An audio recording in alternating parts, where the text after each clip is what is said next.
What's up, Buffs Nation, and welcome into Buffs News Weekly Live and your Monday show, first week officially of the off season for the Buffs. Welcome in and welcome to the show. We've got a lot to talk about today, a lot going on, a lot coming up for the Buffs, and a couple of things that I want to address based on things that you guys have reached out to me about, asked questions about online. We're going to cover all of it on today's show. And overall, just talk football today because that's what it's really all about. But first, I want to get started. Make sure hit that like if you like what we're doing here. Make sure you're subscribed. Lost about 6 subscribers over the weekend, so we are no longer in the 5,800 mark. We are now back down into the 5,799 subs. So if you wouldn't mind subbing, I would appreciate it to get us back up to that mark.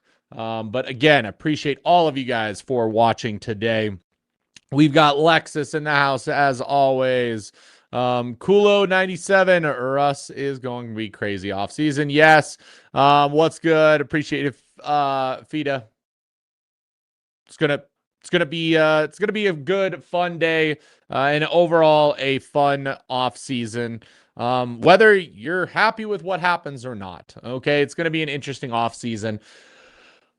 I wanted to talk about first off the bat something that's just been on my mind over the weekend based on some things that got posted online, some questions that I got from fans in regards to some information about the Buffs that got leaked online. I should say, not really even leaked, more aired out online by a specific account. Talking about some things that went on behind the scenes in the offseason last year, how they weren't happy about it, how they used that information based on information that they got from players directly. And here's what I'll say, because the question that I got from someone in regards to this was they asked me, to address what happened and what did I think about it. And I want to get ahead of that pretty quickly here and let you guys know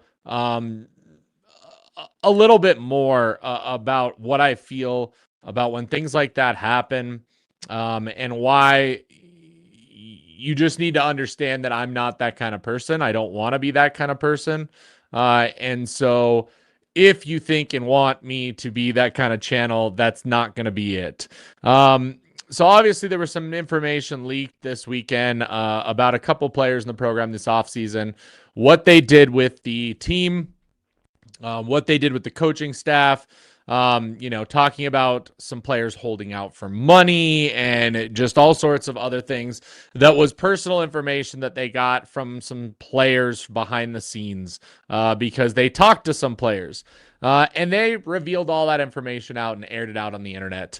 And what I would like to say about that is the only reason that you air out that kind of information, especially personal information like that, off the field stuff about players and what's going on, is when you're looking for attention, when you're looking for clicks, when you're trying to, be on the forefront and get as much attention as possible. And just so you guys know, that is not where I want to go with this channel at all. Being nearby the college, having some connections and ties to it, I am privy to some information that maybe the normal fan may not be. And I am not going to be one that's going to air that out. I have a lot of information I could share, and I don't want to because a couple things. These are still college kids. For one, I have a little bit of respect when it comes to that, for that information of not just airing it out just for my, you could say, my advantage. Okay. Yes. Do I have a YouTube channel? Yes. Does it generate funds for me? Yes, it does all of that. But I am not going to be doing that when it comes to that sort of thing. And if that's what you're looking for, then you're not going to find it here. You can go find it on the other channel. You can go find it on the other places online where people are posting that stuff. Seeing that get posted and them providing that information publicly was pretty disappointing for me this weekend, but also not surprising when that happens. I will just say that. Okay. Um, there are just certain things that you don't need to share online. You don't. If you want to be that kind of journalist, there's a lot of those journalists out there. There are a lot of those journalists that people don't like. And I hear about that in the chat plenty of the time. You know, I hear how much everybody despises people like Jason Whitlock and other journalists that seem to only try and put things out with clicks. And, you know, they only care about the rumors and they only care about the pieces of information out there that they're supposed to, you know, get out there that makes this look bad. Is there things that this program is doing terribly in how they're constructing the team? Absolutely. And we all know that. And there's plenty of stuff that we can point at and prove that. Do I need to air out dirty laundry or behind the scenes stuff in order to provide that information to you guys? No. You guys should be able to see a lot of that stuff your own. So sharing deep information that's happening behind closed doors that's not privy to public, ears is just really, it's really frustrating to see. It's really frustrating to see. And it is, okay? It is. So I get that to an extent too. Like I'll hold people accountable and all that stuff, but it's not for me to tell. That's what's frustrating. It just it kills me. It really does. It kills me releasing all of this public info just to make the program look as private info, just to make this program look as bad as you possibly can. Your mom, I get it. You're not a fan of what's going on right now. You have some good takes. You also have some takes that, again, I sometimes think come off as troll comments, but I'm fine with it. Okay. This is different. This is sorely, completely different about releasing that kind of info. Okay. So that it's just, I know it is. I know. That's the most frustrating part, is that they have an audience that was initially built off the backs of this team, this fan base, all of that. And to even put that stuff out there, just it frustrates me. It frustrates me beyond end. I wanted to start off today's show addressing it, talking about it, to let you guys know I'm not going to really comment on that stuff if you bring it up. It is what it is. It is what it is. And it's something that the team has to figure it out. There was just some information thrown out there about DJ McKinney, a couple other players, how the team was put together last year, and just how they didn't like, how everything was done. They didn't think it was right. There's more to it than that. I don't want to dive deep into it. I don't want to open up wounds and share more of that information. Then let it come from those parents and the players. That's my point, your moms. That's my point. And I don't think you get it. I don't think you get it. Okay. If there's all this stuff going on behind the scenes, let the players and the parents be the ones to say it. To feed it through another channel, if you're saying that's what's happening, that's just an embarrassing thing. Like, man up, say what you need to say if you have a problem, if you're truly connected to the program, and don't feed that out to people like me to share with the internet. Okay? Because it looks stupid. That's my point. But yes, we can talk about this. I will say I have information on that. Omarion Miller, I don't know what's going on with that. But Jordan Seaton right now, the key is negotiations are happening right now between the team and his people. And if the team can meet his demands, he'll stay. If they can't, he'll go. It's as simple as that. Like that's where it's at. Yeah, Sir Guy. I can't wait for AI to replace all these clickbait D-list reporters. Karma always circles back. Absolutely. That's what's frustrating about this. I'm just sitting here as a fan of CU football and what's happening, and I am just wanting to talk sports with you guys and what's going on and what I think. I'm not here to break any, crazy information. I'm here to talk about it when it happens. I'm not here to, do anything to get whatever. I try not to be clickbaity when it comes to my titles. I try not to be that, and I just want to have fun and talk football. Okay? Um, absolutely. Yeah. He could very well be out the door if they don't want to give him the money. I'm just telling you, your moms, there's still negotiations happening. It's not over yet. He's not completely bags packed out the door. There are negotiations that are taking place currently. I also think that they're waiting to see what happens with the offensive coordinator decision here in the next couple of days. And that's where we're at. And I don't think Seton faked an injury. He absolutely was injured. Trust me. You're not in a boot just for looks. I mean, he literally is in a boot, but we'll see. We'll see what happens.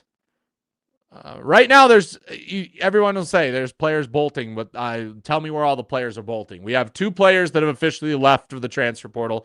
Mantrez Walker, true freshman, special teams player right now, that even everybody in this chat, even the people who want to troll on CU, said he was too big to play when we initially got him.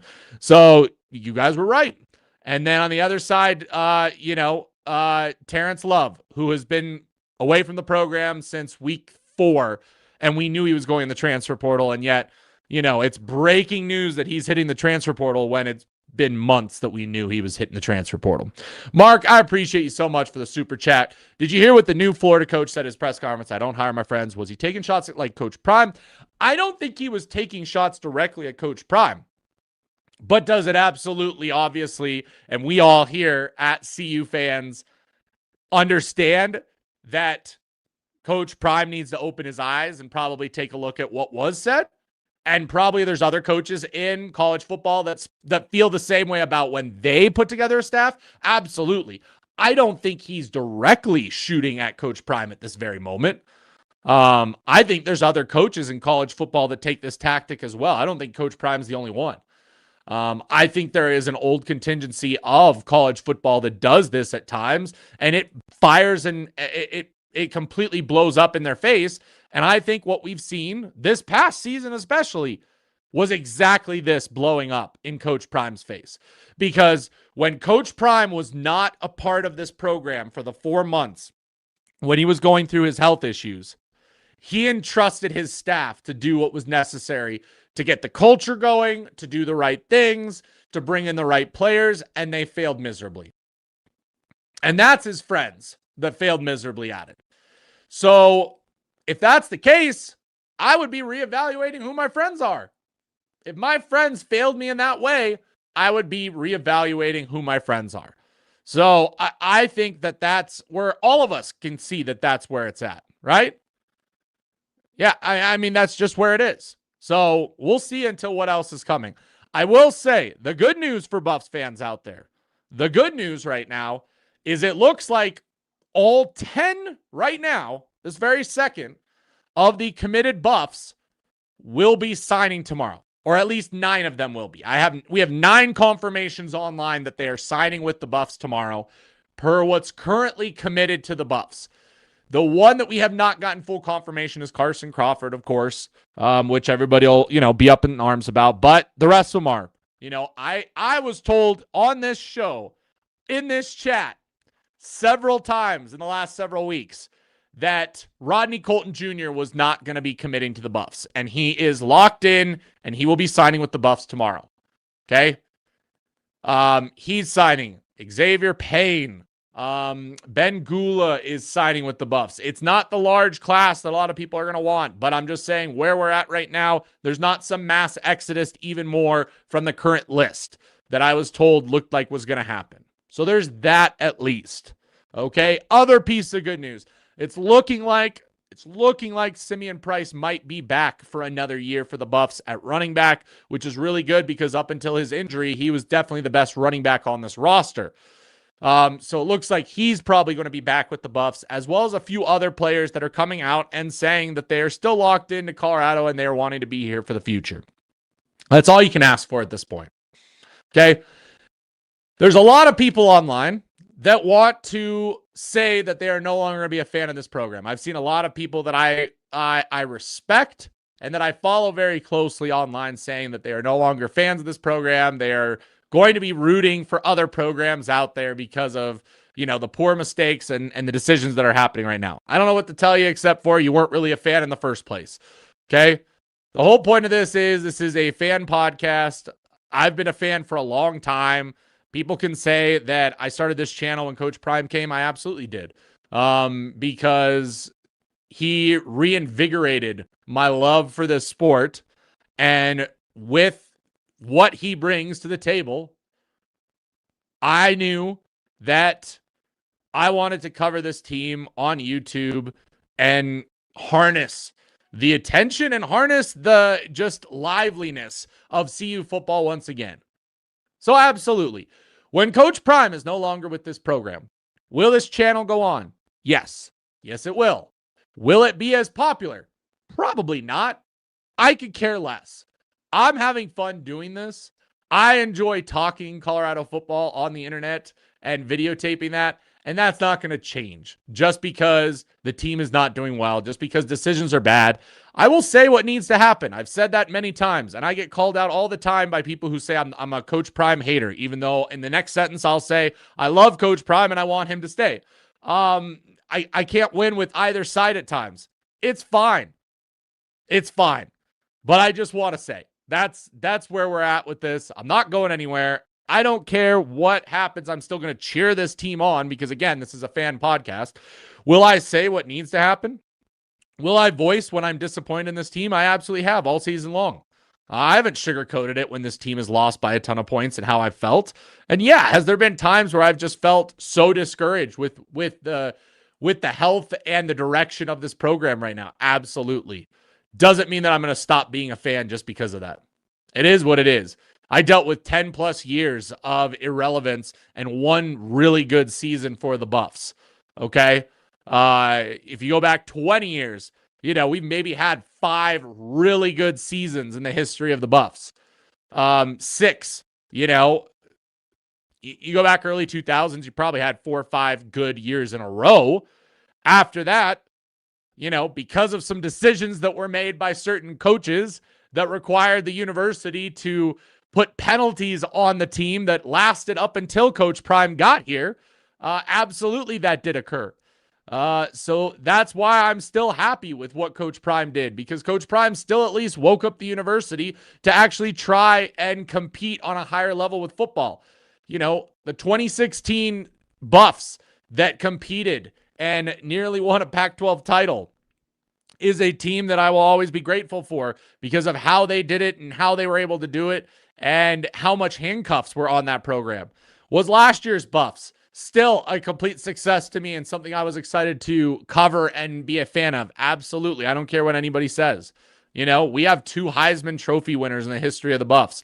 And whether you want to, whoever you want to put that on as the reason for why that happened, it still happened. And I'm still grateful for it. And that's all it's going to be. Okay? That's all it's going to be. People will support terrible pro teams but hate CU overnight. One bad season doesn't equate to not supporting. I absolutely get that. I do. But again, I'm seeing people literally saying that they're done supporting this team after one bad season, which is just crazy to me, right? I mean, there's people who are Browns fans or people who are, college fans of terrible teams. You just ride it out. You ride it out. You absolutely ride it out. Yeah, I get that. I don't know very many people that love somebody like that. That is a little crazy. We got to be realistic at times too, right? We got to be realistic at times too.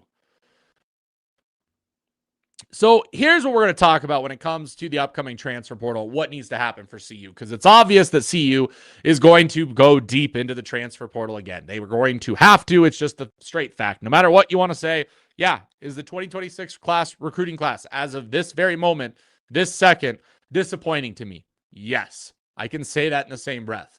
It's not going to all of a sudden magically change it. Nothing I can do can change that. I'm a fan. That's what I'm here for. So the fact is that the portal is going to be where we're going to live or breathe and die this offseason again. And what we need to do is get one specific type of player out of the portal. I saw a tweet and I lost it. I should have bookmarked it. But it was a fantastic tweet. If somebody remembers, if somebody was online and had it or happened to love it or whatever, some of these people did.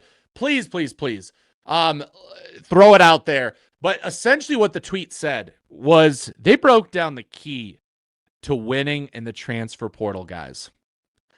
And it was what it put out there what I've been trying to say all season when it came to transfer portal success and why this year's team failed and past teams have succeeded and other teams in college football have succeeded, which is the teams that added the most in the portal when it came to football snaps.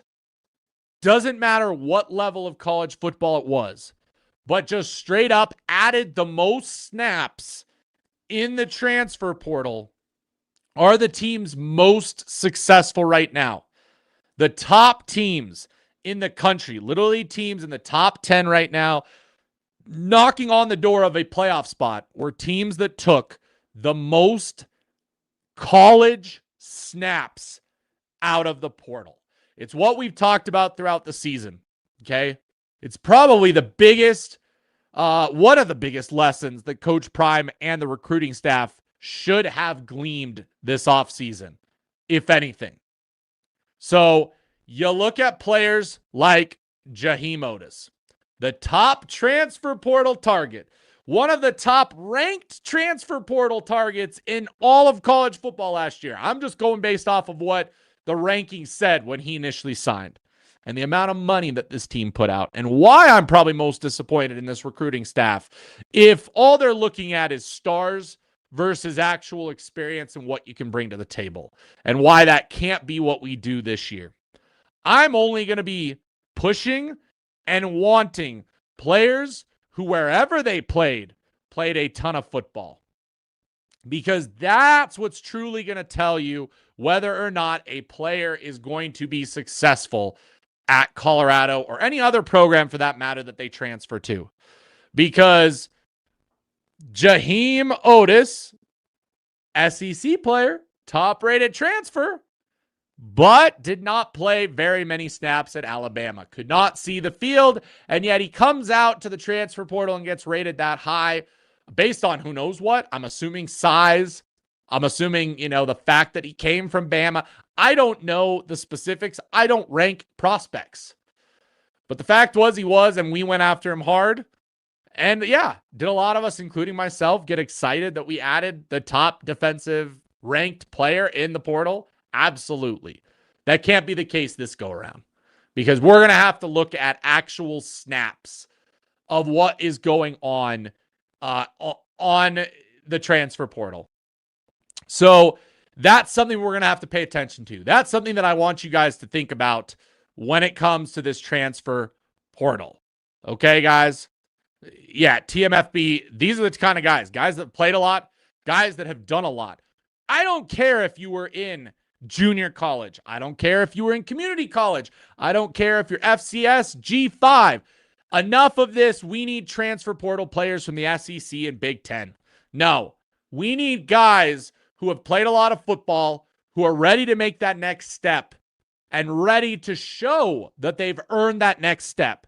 Not guys who think they've earned a paycheck just because they went to Alabama, Georgia, Ohio State, whatever it may be out there. And a good example of that we did get out of the portal. Okay? Let's talk about it, obviously. Tafiq Bayard, best player probably of this whole team. And if I'm being honest, in my postseason awards, which we'll do at some point either this week or next week, Tafiq Bayard is going to be my most valuable player on this Buffs team. The guy was a heart and soul player for this defense. When he was not playing, you drastically saw a difference in how our defense played. And that was unfortunate for us that he suffered so many injuries, and yet he did not sit out very many games, guys. He played through those injuries. He played with a clubbed hand, okay? Played with some lower body injuries that he suffered towards the end of the season. When it comes to the final game this past weekend, he had no reason or no need to play in that game, guys. Okay? And yet he played in that game injured, came out, made some massive plays, and unfortunately concluded the game hurting himself even more. That is a heart and soul, guys.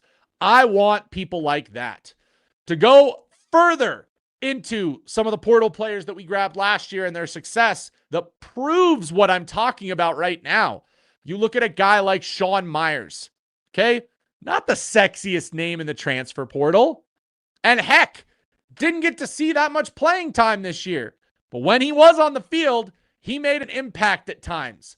That dude was a heart and soul guy that fought for his playing time and fought for everything he had. I want more guys like that.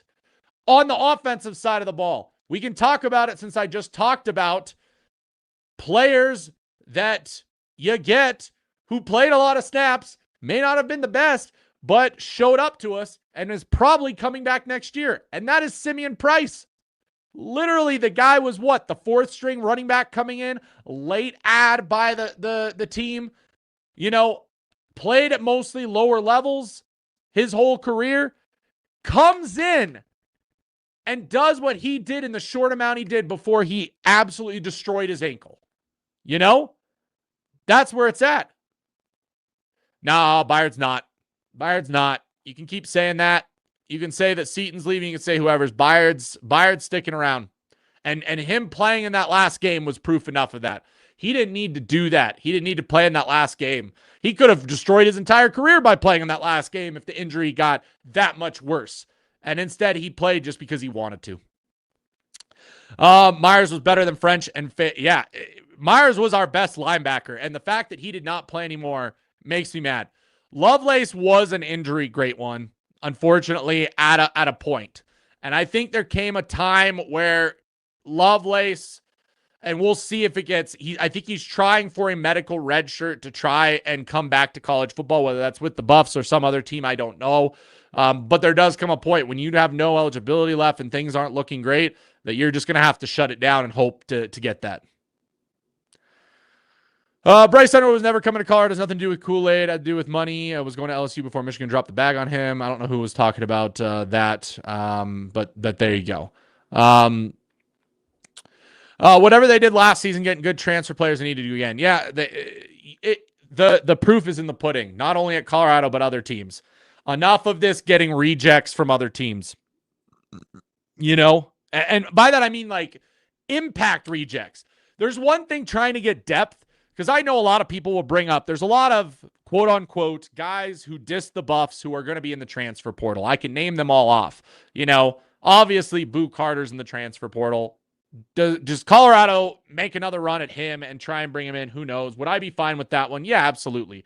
But I don't think you bring him in thinking he's going to be an absolute impact player until he becomes that. That's going to be a little different. You know, Dylan Edwards, same way. We could go down the list.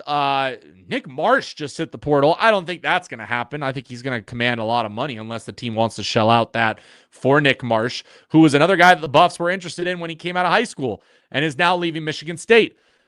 I mean, you go down the list, look at it, guys. Guys who didn't necessarily not decide to go to Colorado, but guys who flipped, who were maybe committed at one point, but then flipped to another program, have all entered the portal, it seems, soon after. So it's kind of interesting when you see that. When players are not really committed to the programs they're going to, and they are flip-flopping and constantly changing their mind, what a shocker that they end up being usually transfer portal players at some point in their career. You know what I mean? I mean, Cam sees it. Cam absolutely sees it. We'll see. Yeah, I think Lethal, here's going to be my honest opinion as far as Mantrez. I love the kid. I absolutely do. I have nothing wrong with the kid. He worked his butt off on special teams this year. I think his problem was what we talked about, and I talked about it in the offseason a lot with him. His issue was going to be his size. Whether or not he can see the field at a power 4 level, I'm not sure yet. But he can prove it by dropping down a level, getting playing time. That's the biggest thing. That's the biggest advice anybody out there will give a player who is entering the transfer portal who doesn't have the stats. Obviously, Nick Marsh, completely different. The dude has the stats. Okay? The dude has the stats. He's going to get paid well to go to a good program. But there's plenty of other guys out there who have entered the portal with very little tape to show. If that's the case, those guys need to make sure they go to a place where they are going to play. Because if they go 2 years without full tape of game action, they have ended their college football careers. Okay? They have ended their college football careers at that point. So that's what they have to think about when they're making their next decision. If I'm Mantrez, if I'm giving him advice, I would say, Mantrez, if you have to go FCS, if you have to go to Division II to get playing time and prove that your size doesn't matter and you can go out there and be a day one linebacker for a team and dominate, then you'll get to do that next stepping stone up to be able to go. Yeah, that's what I'm saying. He does. He needs to drop down a level, get some playing time, G5, FCS. If none of them want to give you attention and really give you a chance to start Division II, if you absolutely have to, JUCO, community college, whatever it takes, find playing time as that player. Okay? Find playing time as that player. Okay? So that's where it needs to be. Okay? So we'll see what happens with that. King Bo, appreciate the $1.99 super chat. I will always read our super chats. Any OC hints you can give are liking the names. I honestly have no idea. The only thing I heard was we interviewed a few OCs this weekend, and then there was the other tweet that came out that said from one of the Barstool Sports guys that one of the names that he heard that got interviewed was controversial. Okay, take that as what you may. I threw out, who would be a controversial interview that if they got hired would be kind of controversial in the world of college football. I think that name would be like a Chip Kelly. I don't know if I love that. Chip Kelly is not the biggest recruiter out there. And obviously with what you're hearing out of what happened at the Raiders, I think that would make him a very controversial hire as an OC for Colorado. I'm not saying that's who it was. I'm not saying that's who I want. I said that on Twitter, and somebody said, or a bunch of people just kept saying, like, I can't believe you want him as the OC, or, all that. I wasn't saying that's who I wanted. I was answering the tweet of who do we think would be a controversial hire. I'm just thinking that might be one, but who knows? If I was to throw out dream names of OCs, okay? Dream names of OCs. Again, this is dream, doesn't mean it's going to happen. It means it's probably very far away from happening and it has no chance of happening. Okay? If we wanted to throw those names in the chat, we could. That's pretty easy. Now, the question is, are they actually going to happen? Probably not. But some names that would come up as potential OCs. One name that actually is being mentioned online, not to Colorado, but just in general as a hot OC name, and that I have seen a few tweets from some college insiders that said he would be willing to take an OC Power 4 job, which is kind of crazy. I think he'd be better off staying put, which is Sacramento State's head coach. The guy who does the go-go offense. He's had a very successful first year at Sac State. Sac State is giving him every tool to succeed there, but there's a lot of people throwing out that he might be willing to move up to the next level, Power 4 level as an OC or a head coach in the G5. Those are the things that would get him to leave. Now, if that's great and he's open to it, that would be a dream hire. You guys have to imagine if that would happen. Okay? No, I am not an X's and O's guys. I'm a fan. And I say that every time. And people seem to think that because I cover the Buffs that I somehow want to be some kind of X's and O's or anything like that. We're having fun here, guys. We're having fun here. That's all it is. Your mom, that's why I'm saying it would be a dream hire. And if we somehow got him, you would even have to admit that would be a damn good hire, right?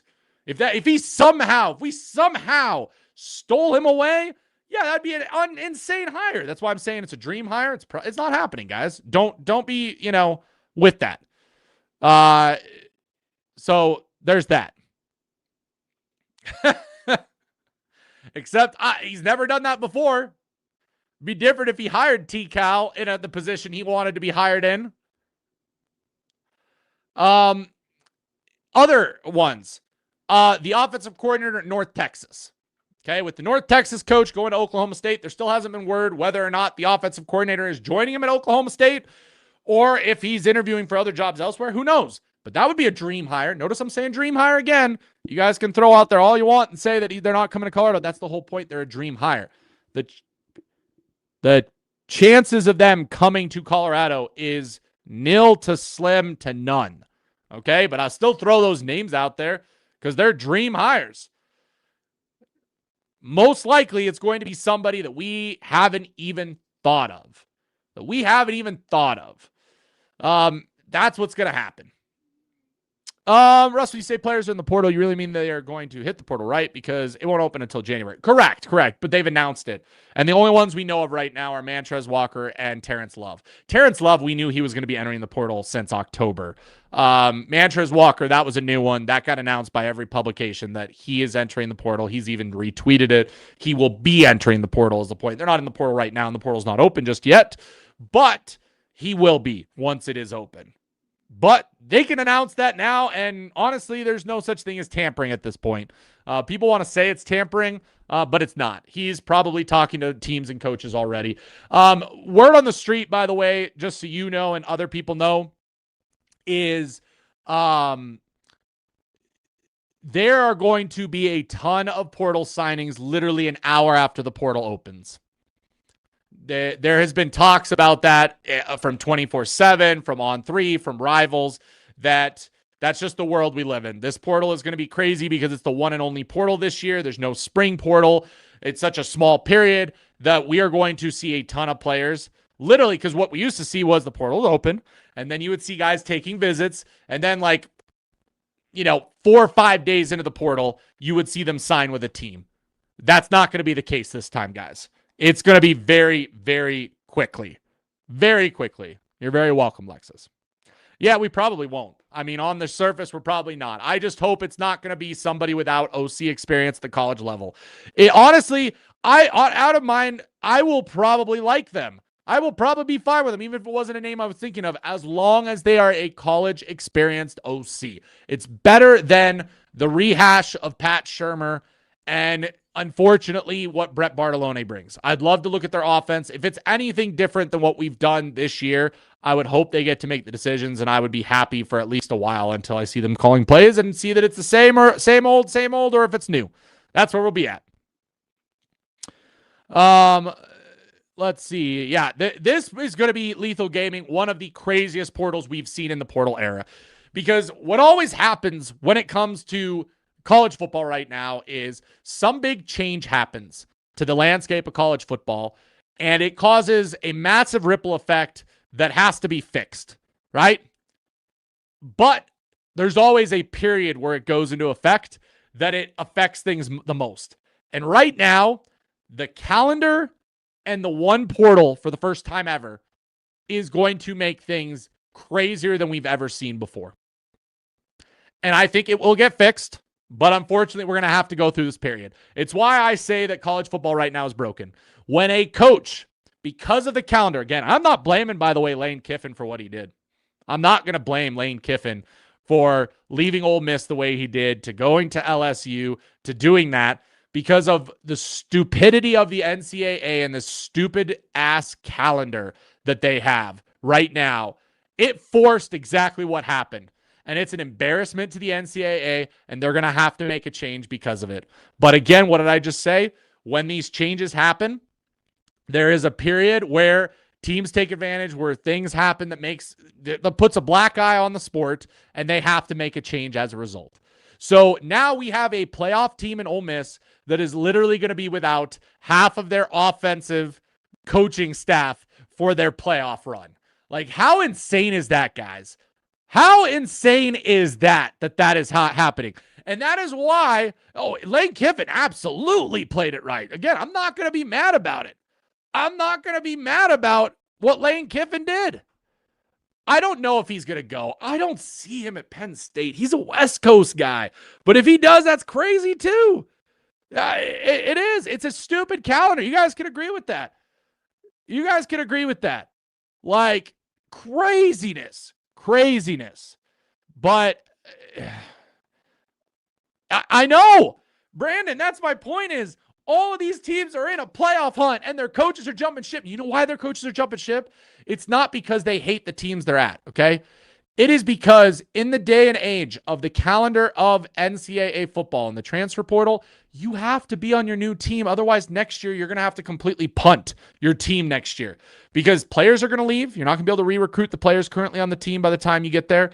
And other players are going to already be committed to other programs and aren't going to be able to jump ship to yours either. So if you want to at all have a chance,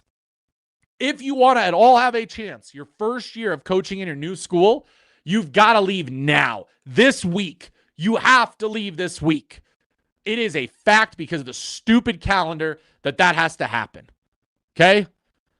It is. And that's it doesn't feel good. I mean, he'd go crazy at Penn State though if he did go. He absolutely would. Great coach. Yeah, it does have to be assessed correctly because it's going to be fast too. It's going to be very fast as well. You're not going to have a lot of time to check up on these players. So there's that. Yeah, NCAA has messed up this big time. The transfer portal shouldn't start until the season is fully over. Yeah, they need to figure this out, guys. I will tell you, here's how you fix college football right now. It's super easy. It would be super easy, and yet I don't get why they are so opposed to this. The NCAA is probably the stupidest organization in the history of sports because this all started, by the way, with them fighting the ability to pay players all those years back then. You know, when every player got drugged through the mud for accepting money, for doing that stuff, and the NCAA fought it, and they fought it, and they fought it until we finally get a lawsuit that pretty much forces them into NIL era, but they have no rules in place. And then what happens? Every time it's a lawsuit, the NCAA responds by opening the floodgates to whatever lawsuit that they did so that they don't have to deal with it. And then it's a free-for-all. There's no rules. There's no, let's figure out how to do this the best way. There's just let's just let it happen now. And it's been so stupid that this keeps happening. So here's what needs to happen. Okay? We need to institute contracts for players. Okay? Guaranteed public contracts for players. And then what needs to be included in that contract is there needs to be either term lengths, so you can be recruited at that point. So everybody knows, like if we knew Jordan Seaton's contract was up and he was in negotiations or could go elsewhere, we would be expecting that. We would get to see it. Or if they sign a longer deal, they have a buyout that either the player can pay or the new team that they're going to can pay, just like the coaches out there get on their contracts. If you remember, there was a period back in the 2000s where we were running into an issue like we kind of are now with coaches hopping ship and going elsewhere and ruining lower programs and all this stuff because the higher programs could pay them the big bucks. And there was nothing that stopped that. So when it comes to that, they instituted more and more buyouts to try and hold the coaches and the players who are getting recruited to understand that the coaches were committed to a program, right? And they become bigger and bigger and bigger and bigger and bigger. We need to have player contracts. We need to know how much these players are playing or getting paid. Okay. We need to know what that looks like in the sum of the team so we can hold the team accountable publicly and not have to do this private, like, let's get information and air it out like dirty laundry, like what's been going on. And then add buyouts to contracts if players want to leave early out of their deal. If not, yes, sign a one-year deal. If you're a high school recruit that's one of the top recruits in the nation and you aren't sure about the team you're going to, i.e., if you were Jordan Seaton coming out of high school, coming to Colorado and not sure about the future of Colorado, not sure about the future of Coach Prime, hey, sign a one-year deal with Colorado for however much. It's public. If at the end of the contract you don't like what's going on, I mean, that's essentially, by the way, what Julian Lewis did with his red shirt, what Coach Prime did with Julian Lewis's red shirt. It helped Julian Lewis extend out his college career just in case next year doesn't go right. To anybody out there that wants to say Julian Lewis is leaving, I'm telling you he is not leaving, okay? That one I have a lot of information about, more so than just the on-the-field stuff, for why he is staying at least one more year to see what happens. He is willing to ride this out and find out what happens one more year. And Coach Prime, by redshirting him at the end of the year and making that decision, was telling the kid also, hey, I want you to believe in me So I'm not going to let you waste this year because I messed up. Because I messed up on this team, I'm not going to let you waste that year. I'm going to give you back that year. We're going to make things right next year. And if we don't, you can leave this program and have 3 full years at any program that you like out there, and you'll still have a chance to go to the NFL no matter what. Like, you'll be completely fine. If you come out and ball out, or at least even just play like you did this year and improve just a little bit, yeah, top teams are going to pay big money for him to come play with them, and he won't have to stay around if he doesn't want to. It's a little bit of commitment. I'm telling you, he is close to gone. I just said that at the beginning. He is close to gone. He is negotiating a very large contract. If the Buffs are willing to pay him a very large amount, he will stay. If not, he's getting that large amount elsewhere. That's just the way it is. So that's what needs to change in college football.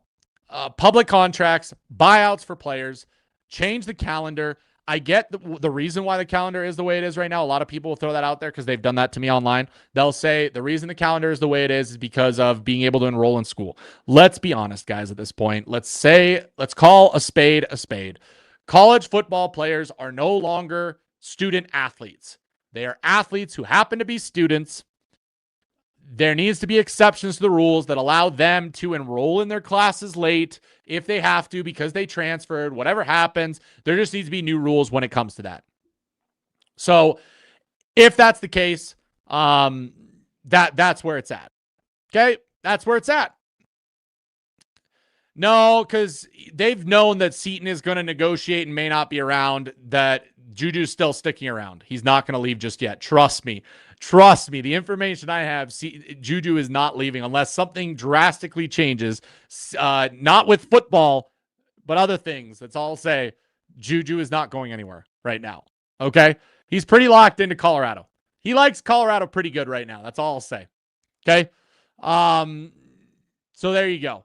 I will tell you right now, the O-line portal is already jumping with some very good JUCO, G5, FCS linemen that are in there. Okay?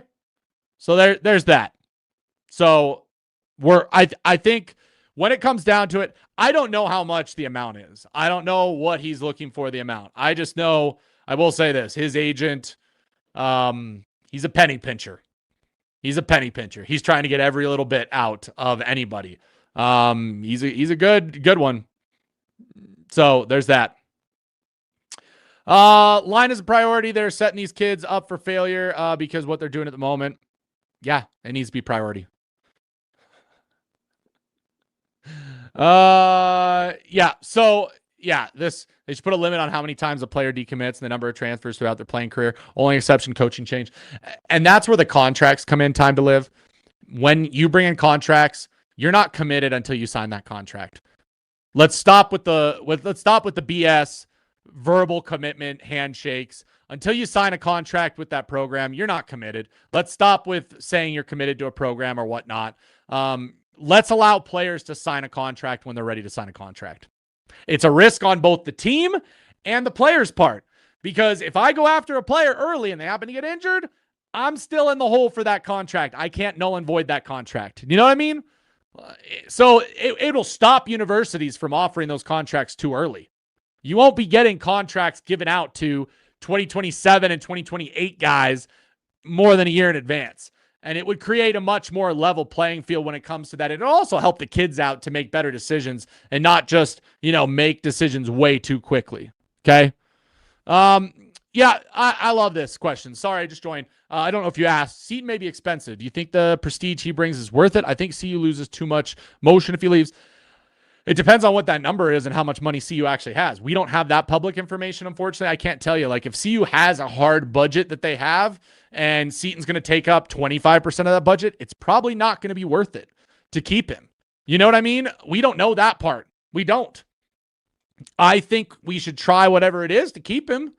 But if I knew that information and he was going to take up that much of a budget of the team, max budget, then, that's where that's at too. So I agree. The kid is great. I will say the agent that he has is a pain in the rear end. Seaton is a very likable kid, and he's being represented by, a guy that is the quintessential agent that you think, the Drew Rosenhaus type agent in the world, where you could be the nicest guy in the world, but you're being represented by a guy that is a hard ass and is going to get you the most money. I don't blame him. I don't blame him. If a guy like that was willing to represent me, that was that good at what he does because I'm good at what I do on the field, I'm going to get a lot of money out of that. There is that. Yeah, I hate the CU recruiting staff. They only offer players that big schools offer. They do no real evaluation. Northside, I said that's the biggest problem right now. The biggest problem is how they evaluate players. It's obvious, and this year was proof in the pudding.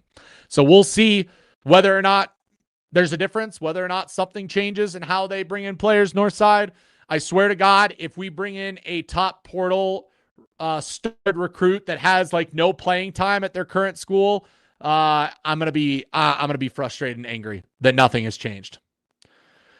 Yeah, I saw a video of Dave Talks Buffs about a signee for 2026, maybe it was 2027. I was thinking that kid, don't know what day of the week it is, leave alone where they want to go this soon. Absolutely. I mean, just remember, guys, back when you were in college or in high school, remember when you got the question of like, what do you want to do in your career? What do you want to do for your major in college? 90% of us had no clue what we were doing. That's part of the problem with college in general. And now you're asking these kids to make a decision based on, football and all this stuff that early too. On top of that, it's kind of crazy. It's kind of crazy. Yeah,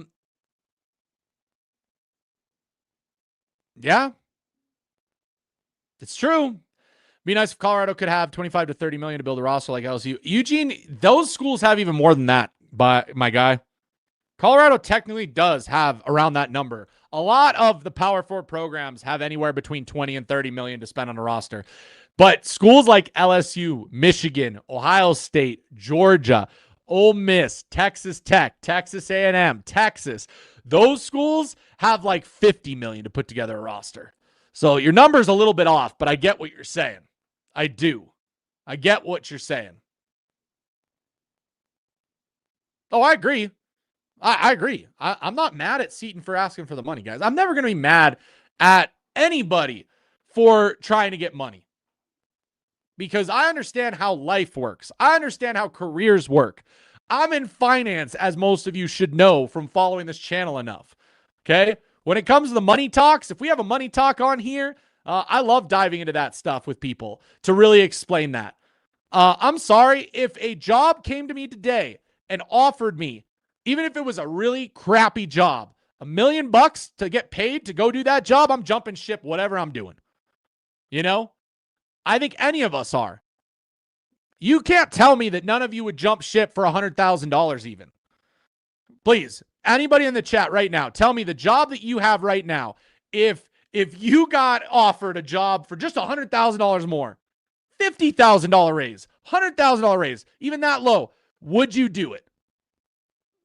Would you do it? See, Lil Bucket, I'm sorry. Money's money. Money is money no matter how much you're getting. I'm taking money today because that can set up my life even if I get injured or hurt. Like, that's the big thing. That's the reason why college guys get paid now, guys.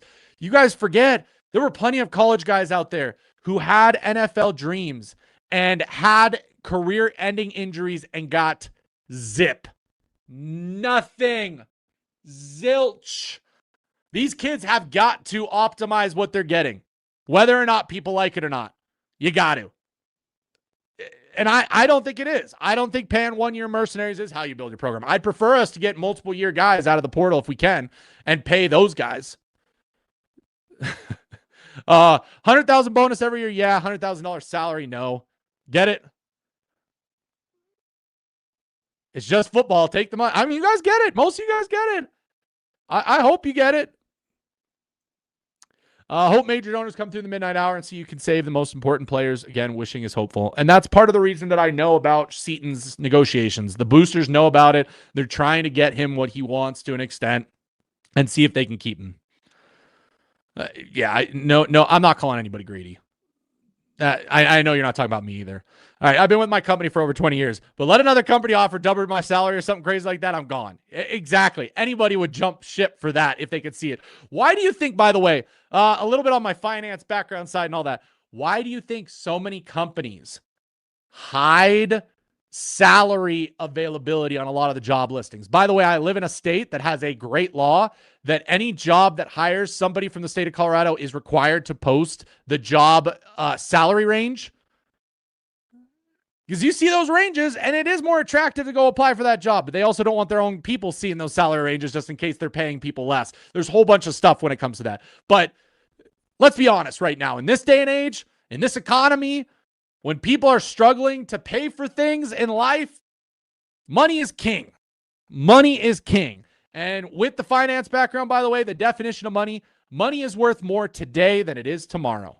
You ever heard that saying? It is investment 101. Money is worth more today than it is tomorrow, meaning you should always take the upfront payment no matter what, as long as you're responsible, I would say. That's the only difference. But there you go. Only reason I would want Seton to stay at CU is, can we have another player drafted? Other than that, use the money Seton needs to get multiple players. We'll see what happens. Yeah, Seton ain't greedy. I know. We got to disconnect from the players like we're like their family or like there's some kind of connection and like they're selling us out. I don't blame any player that wants to take the money. The fact is that they're taking the money most of the time. Prime wasn't wrong when he said that in his press conference, by the way. I had some people coming at me saying that there's other reasons the players leave. I will tell you, the number one reason the player leaves every single time is going to be money.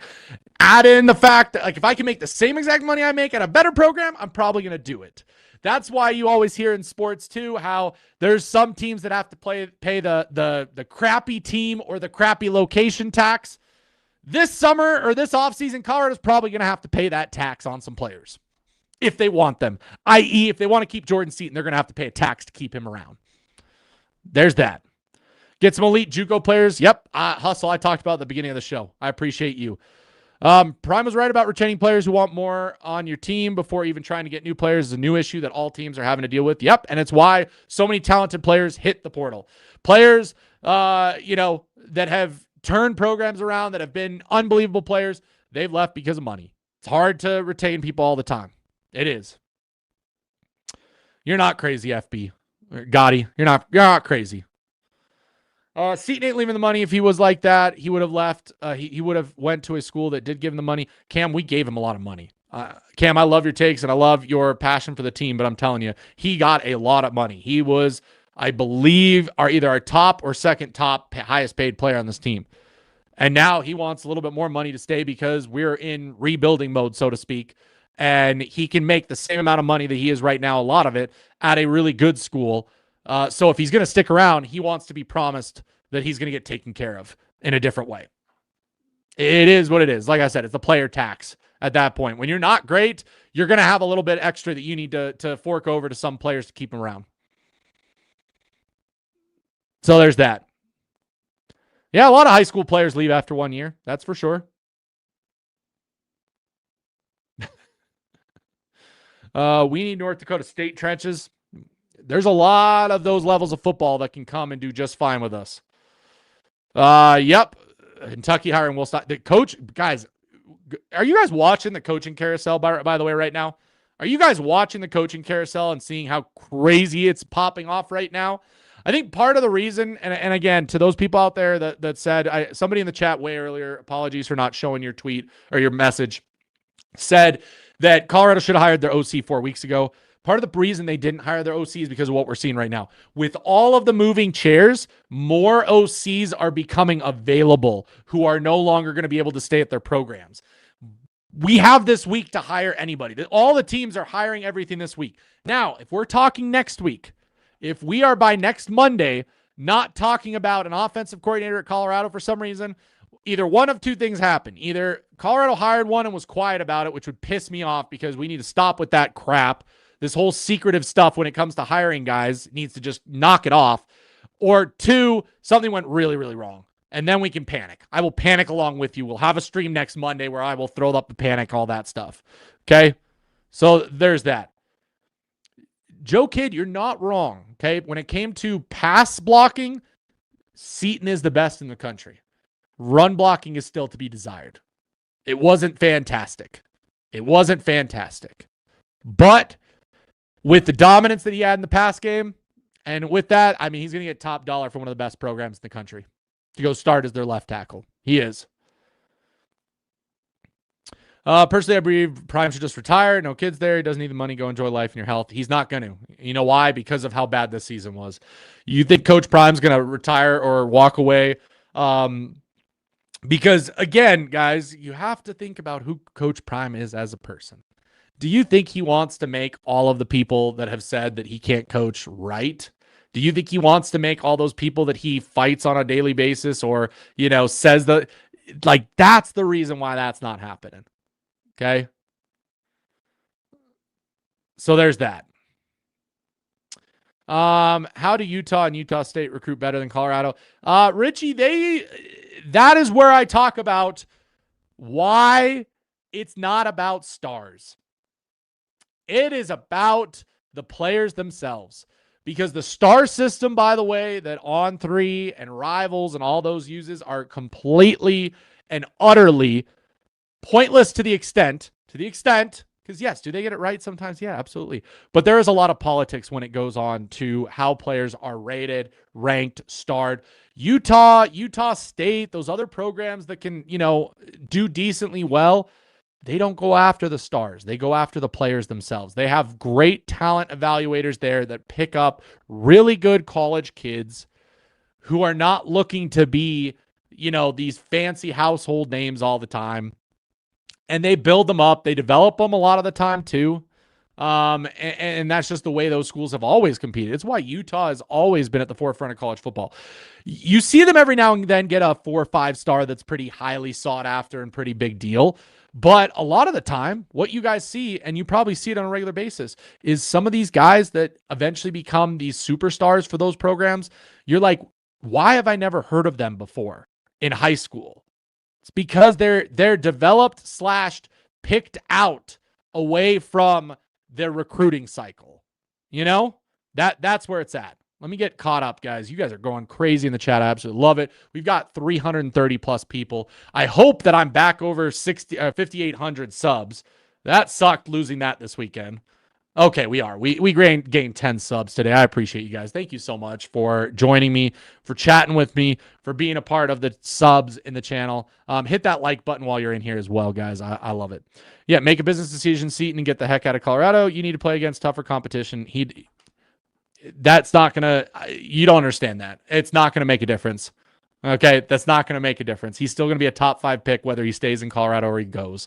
Just like you're like one of those people that said Travis Hunter had to leave Colorado because he could never be a top pick, and yet he was a top pick. So I will never listen to anybody that says that. Now, if he leaves, it's going to be for money. It's not going to be because he wants to do SEC because he wants the competition. It's because the SEC is going to pay him a lot of money. The SEC is going to pay him a lot of money. So there's that. Coach Prime always don't know much about CU. I think he will respond if it does something different that he hasn't done before. Yes, that's what I'm looking for. I want a sign that this team is doing something different. Okay. CU's recruitment staff totally refers to the athletic stars. That's why they missed on so many players. Robbie, absolutely. When it came to the portal, that is absolutely it. Okay. Correct. Thank you, your mom, for at least saying that. And Seton will be a top pick even if he didn't play at CU. My point is CU didn't make Travis. I will say that. I will agree with that. But it's the same situation with Seton. Okay? So there's that. I had people telling me that Fano was a better pass blocking than Seton. I mean, Seton's the best pass blocker in the country. That's hands down. It's there. The stats are out there. All of that. He is the best pass blocker in the country. He's not very good at run blocking, though, currently. So he needs to figure that out, but he's still going to be a top 5 pick in the draft. I guarantee it. If he came back to Colorado, he'd still be a top 5 pick in the draft. Do you know what SEC school that wants him? It's okay if you don't want to say. I mean, the rumors out there, Lexus, I mean, all of them are going to be on him. You know it. If Jordan Seton hits the portal, he's going to get called by LSU, Ohio State, Michigan, Georgia probably. I mean, the best teams in the country have probably called him and offered him something, which is why he's entertaining that negotiating with Colorado right now. So there's that. Carr deserves to be the ones to get credit for being a first round pick, not some other team who paid him more money. I get that, Eugene. It is frustrating. We can say he was part of the program. Yeah, all the top schools are going to be after him. That's an easy one. All the top schools have been. So again, Dre, I don't know if you've been watching the channel for a while. I talked about this. No one's getting fired because all of the position coaches on Colorado staff this year were on one-year deals. They don't have to be fired, guys. They literally just don't have to be given a new contract. For instance, Pat Shurmur was on a one-year deal. He had 1 year left on his deal. They did not extend him. That is why he's no longer the OC and will no longer be at Colorado. They would have to extend him to keep him here. And I'm pretty sure the last time I checked, as far as the contracts go, almost all of the coaches on the staff were on 1 year deals. I think except maybe our offensive line coaches because they just signed their deals this past year. So you're not going to see any announcements that anybody's been fired like you did with Syracuse because all Coach Prime has to do is just say, hey, sorry, you're no longer needed here. I'm not re-upping you, and they're gone. Will we get an announcement about that? Maybe. I hope, because you know that'll be clickable material for the On3 and Rivals. You know they're constantly calling people in those buildings to find out that information. You know what I mean? They want that information out there, but if Colorado can keep that a secret, they probably will. Okay.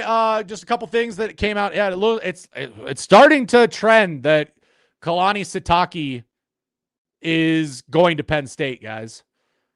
But Kentucky is in fact hiring offensive coordinator Will Stein. That's a pretty good hire by Kentucky. It's just crazy right now. USC running back Brian Jackson entered the portal. Okay, so this is what I'm talking about, guys. This is what I'm talking about.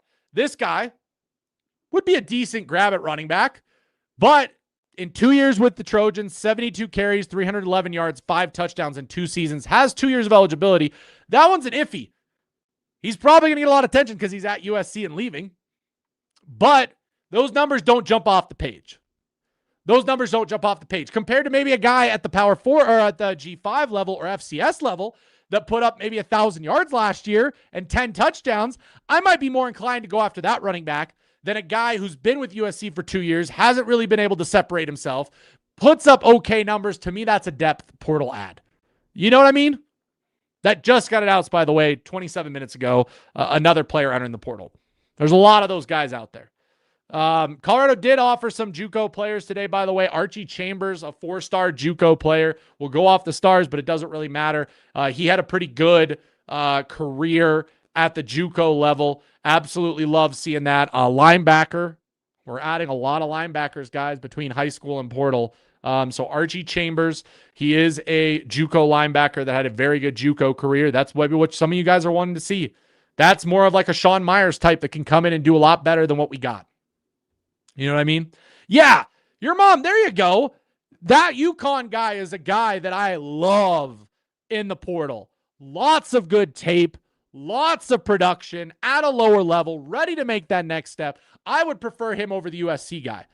Now, Colorado staff would probably be more interested in the USC guy. You guys remember all those running backs that we talked about in the offseason that we wanted to add, that I wanted to add? Because again, I was stupid. I'll say it. I can say what I'm wrong. The Cal running backs, most of them did nothing this year. Injured, no stats, nothing. They had horrible years. And those were guys that we wanted to have come to Colorado because of just their profile of them. So there's that.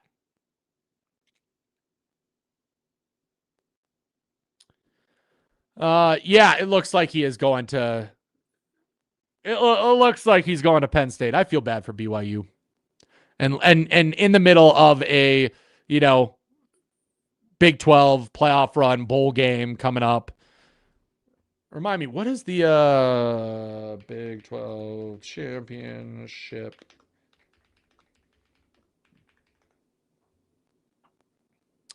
Yeah. I mean, BYU is about to play for the Big 12 championship, and their coach is going to be coaching elsewhere. How dumb is that, guys, again? And not on Kalani. I'm not saying he's dumb. Yeah. And this news comes out, your mom, like Man, that sucks. Man, it sucks. Yeah. Where was the comment? Hope Rob gets offered a job, getting 50 dropped in you week after week. We don't need the top portal guys. We need guys that aren't going to get looks from elsewhere, and you'll be surprised. Nobody gave Simeon Price a look, and he looked pretty darn good. I mean, 6 yards per carry average before he got hurt. There's that.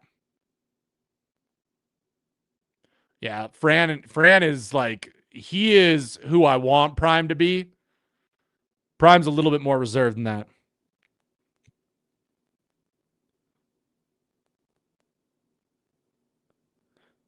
I don't think these coaches have a choice. Leave now or they hire someone. Exactly, great one. That's what I'm saying. I'm not blaming the coaches. I said that earlier on the show. I'm not blaming the coaches. I'm blaming the NCAA and how they have all this scheduled for how it's hurting everything. I'm telling you, Northside, when you see this late of an offer, it's actually a good sign.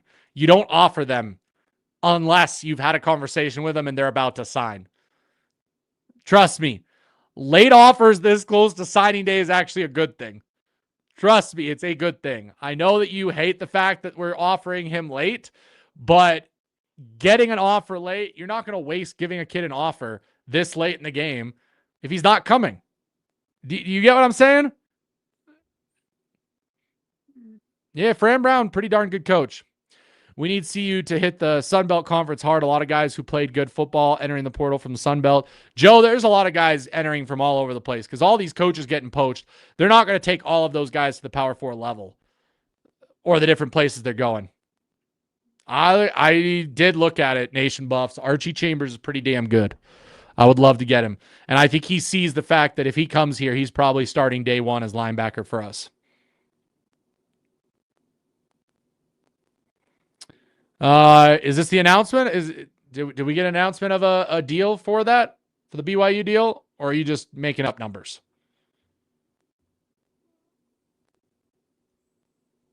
That's quite a contract. Quite a contract if that's what he's getting. I can see why he left BYU for that. 2 playoff teams without their head coaches. Sad. Yep. Sad. Are you saying he like he can't leave, like shucks, I don't want him to leave? Or are you saying he like physically can't leave? Because he is leaving. There it is, yeah. But it depends on who's tweeting that out, Marty. Depends on who's tweeting that out. Whether or not I believe it. Let's see. Sataki, Penn State. I'm checking Twitter for you guys right now. I'm checking Twitter right now to see if you guys know who tweeted it out. Let me know too. You don't want him to leave. I know.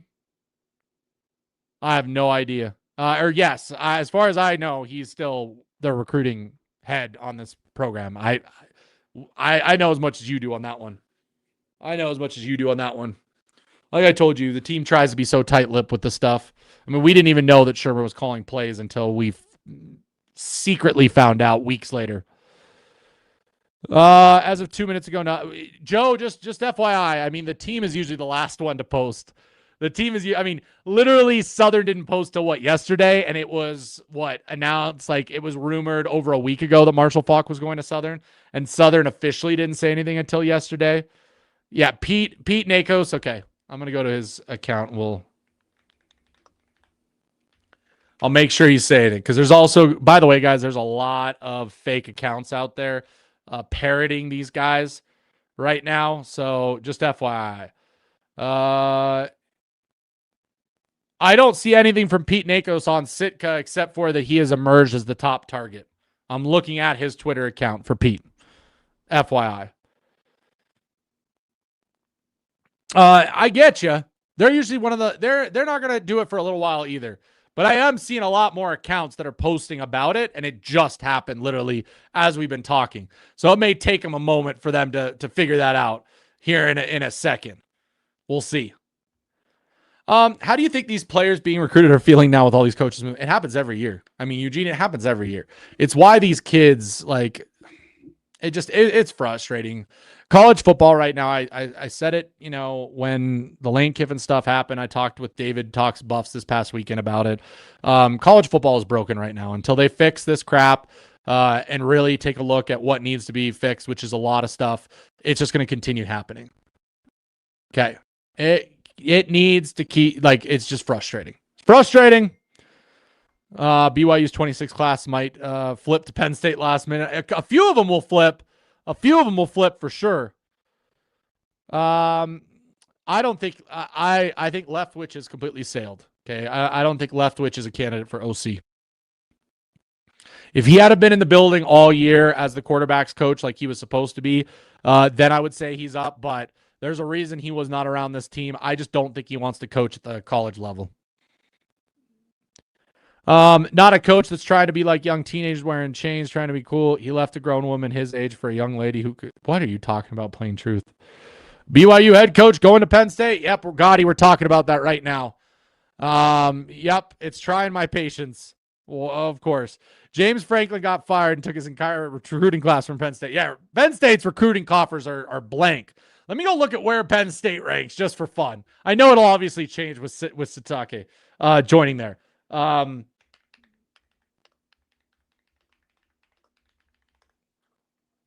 They have 2 commits left. All right. I appreciate that, Joe. I am at CFBL. CU and Penn State are your 2 favorite teams. I'm sorry. Joe. I'm sorry. Yeah, they're ranked right now. Their recruiting class for the 26 is ranked 122nd with 6 commits. And they still have some 4 stars, by the way. They have 1, 2, 3, 4 4-stars still committed to the program right now. Although I don't think that's updated. I thought, didn't Terry Wiggins decommit? Did he decommit? He's on there. Not to mention, Amari Polydor is right now looking at other teams. They didn't update this list. Yeah, a couple of them are gone. Yeah. Wiggins is Virginia Tech. That's what I thought. So 24/7 not updated on that. So their ranking's even worse, and they have even less in their class right now. But that's why these coaches are going so early. Tomorrow is signing day, guys. Tomorrow is signing day. Actually, no. Amari Polydor is not necessarily Virginia Tech yet, I thought. I thought he's actually looking at some other teams. Because there was a post today about him and where he was going.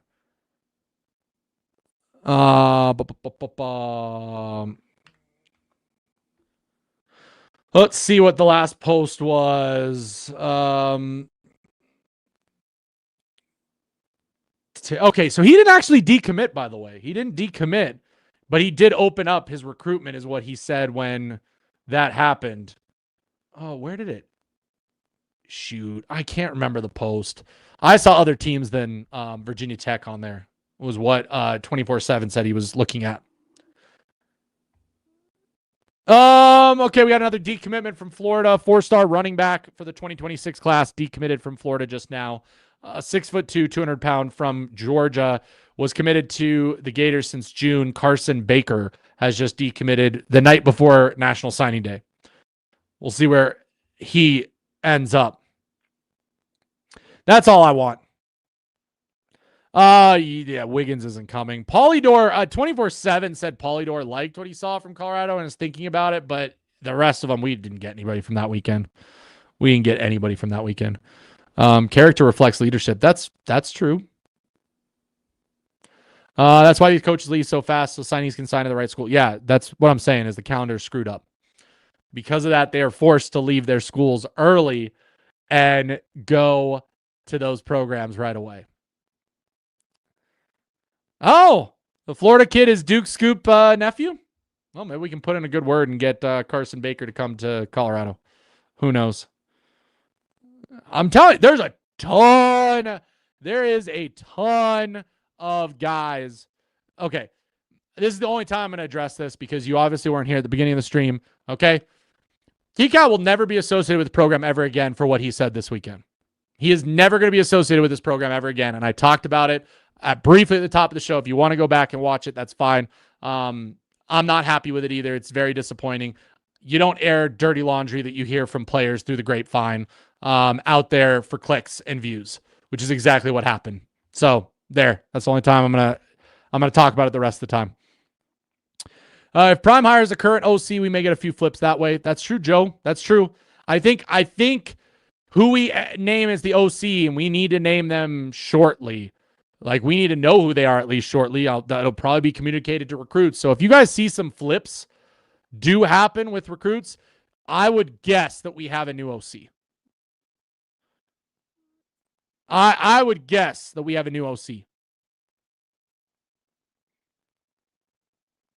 Statesman, you can go look for it. You can go look for it. You can go look at what I talked about at the beginning of the show. I briefly mentioned it. I didn't go into detail because I didn't want to air out it again for somebody to watch it. But you can go find it on Twitter pretty easily. Stay live for now, Calm. I'm not going to be on for much longer. You can go back and watch the beginning here in a little bit. Don't worry. Okay? Don't worry. You say you don't see us flipping into recruits, but I know that there's a couple that will be on the way. Just a couple. We're not going to get to the 15, 17 the Prime recommends, but we're going to get one or two. So I wouldn't say no. I thought early signing period starts Wednesday. Why would we keep saying tomorrow? So actually, I'll tell you guys this. So there's a period that opens. Early signing day is a period, not necessarily a day. So while the day is December 3rd, they can start signing as early. So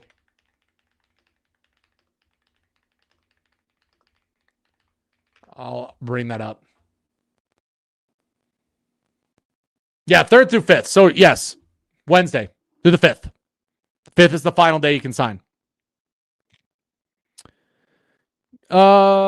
Yeah, we need an OC before Christmas because we need a playbook that can utilize all the new recruits. We're going to get hope. We turn stones, find good recruits for offense and defense. That's a lot on defense.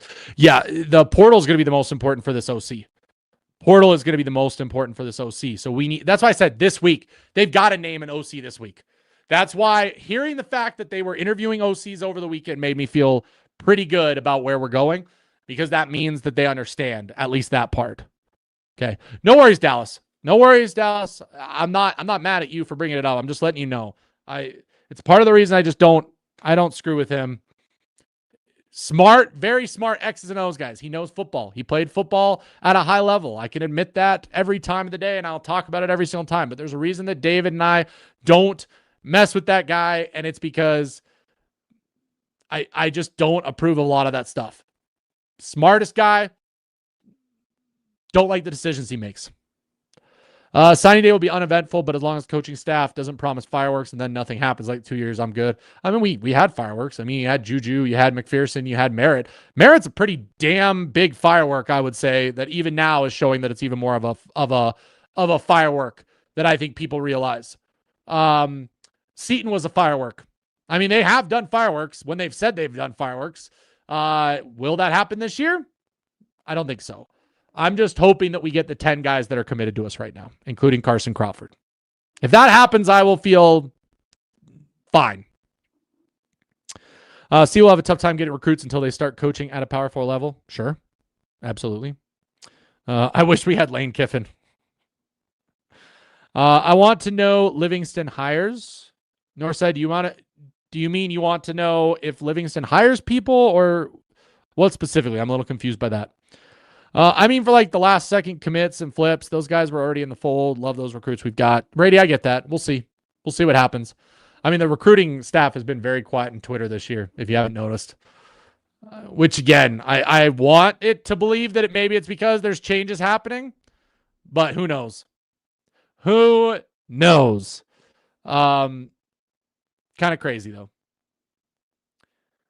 I think Gooden stays. I could see Cardi Smith leave. I think Gooden stays. I could see Cardi Smith leave. Oh, hell yeah, Morgantown's going to be a problem. I said that. I mean, they had to do a full rebuild with like massive portal, and, you know, they showed flashes of what they could be. They will get right very quickly. The Big 12 is not an easy conference. I'm sick of people looking down on the Big 12 as like this terrible conference. I really am.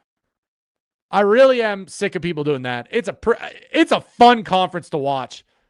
We don't have blowouts every week most of the time, unless it's Colorado this year, I guess. 2 weeks for whatever reason.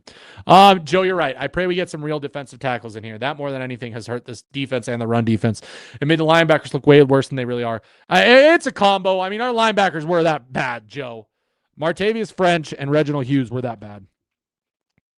Because there were games that the linebackers, if they read the play correctly and went to the right hole, we would have been a lot better off.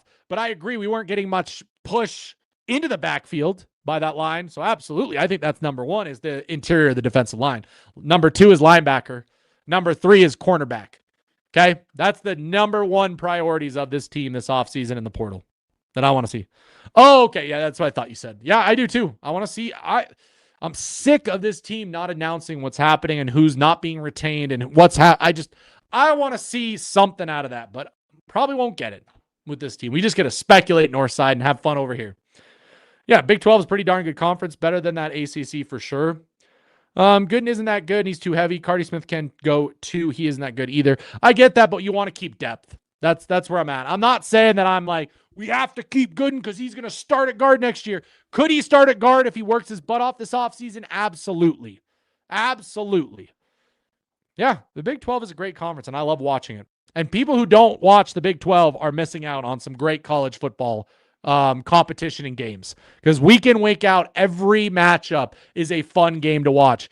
Unlike the SEC, where you got the cream of the crop, and then you got everybody else. Or you got the Big 10, you got the cream of the crop, you got everybody else, where there's just not great games. I love the Big 12. Yeah, I wish they were just smart about it. Gooden will be good. I think he will be good. I think he will develop. That's why I want him to stay. But it's not the end of the world if he doesn't.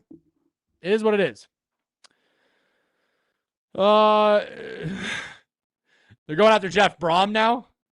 What did the Sataki last second say? I don't want 11 million if that happened. It's just crazy what's happening, guys, right now. We probably will have a Penn State coach by tonight, though. I guarantee it. They have to get somebody. It's been way too long. It's way too long. So there's that. Yeah. Rob need to steal edge coach from Pitt. That'd be pretty cool. Steal some more stuff from Pitt. I wouldn't mind it. I mean, ASU did pretty well in the playoff last year, your mom. I don't know what you're talking about. I want BYU in the playoffs. Yeah, I would love to see Bear get in the playoffs. That quarterback's fun to watch. He's fun to watch. Not your typical quarterback, but hey, he's a Tim Tebow light, as I like to say. Tim Tebow light. Yeah, Gooden had his moments this year, Joe. I would agree with that. Russ, curious, with the fan base being on edge overall, not happy with the season, you think they start publicizing more hires behind the scenes stuff? I don't think that changes, Brady. I don't. They don't need to please some of those fans. A lot of those fans you're seeing that are on edge and not happy are not actual CU fans. I mean, I see a lot of those guys, Brady, have announced this week. I could list off a bunch of them that are big, like CU Twitter people that have said they're no longer going to follow this team. Good riddance. Then you weren't a fan. Like, a fan is literally the good and the bad. And when things are really shitty, you're going to complain, but you're still going to be a fan. But I don't think it's going to happen. I don't think we're all of a sudden magically going to get transparency when it comes to decisions like that with this program. I'd agree. I think Sataki would be the best fit for Penn State. I think he'd absolutely dominate at Penn State.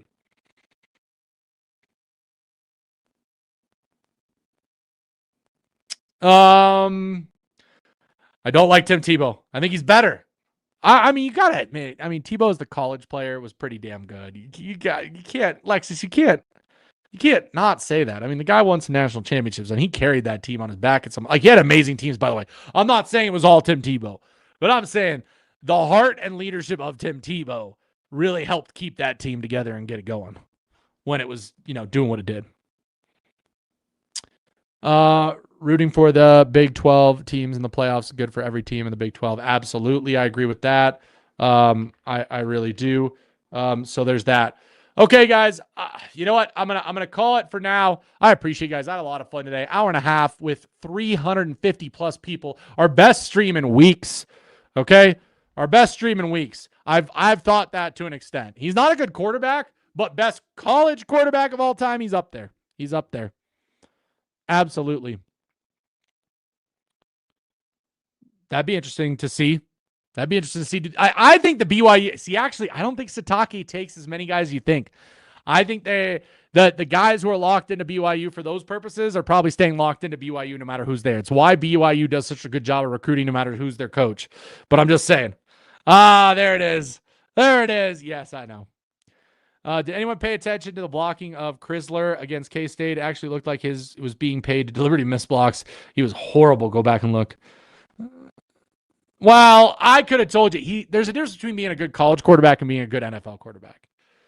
Like, you can be like, unfortunately, guys, I will say this. Do I think that Bear Bachmeier at BYU can be a really good NFL quarterback? Probably not. Can he be an absolutely great college quarterback like Tim Tebow? Absolutely, yes. There are those guys every year. There really is. Yep, back to square one. Now we build. Let's go. I love you guys. I do. I love you guys. Please hit that like button. Thank you, Joe, for that. I will talk to you guys. Hey, we'll do a couple more streams this week. There's going to be breaking news, so I'll be around. So look out for those breaking news there. And, just know that I'm going to be here for that stuff. And we're going to have fun this offseason, whether it's good news or bad news. Let's have fun together. Let's enjoy this ride together. And, we'll figure that out all together.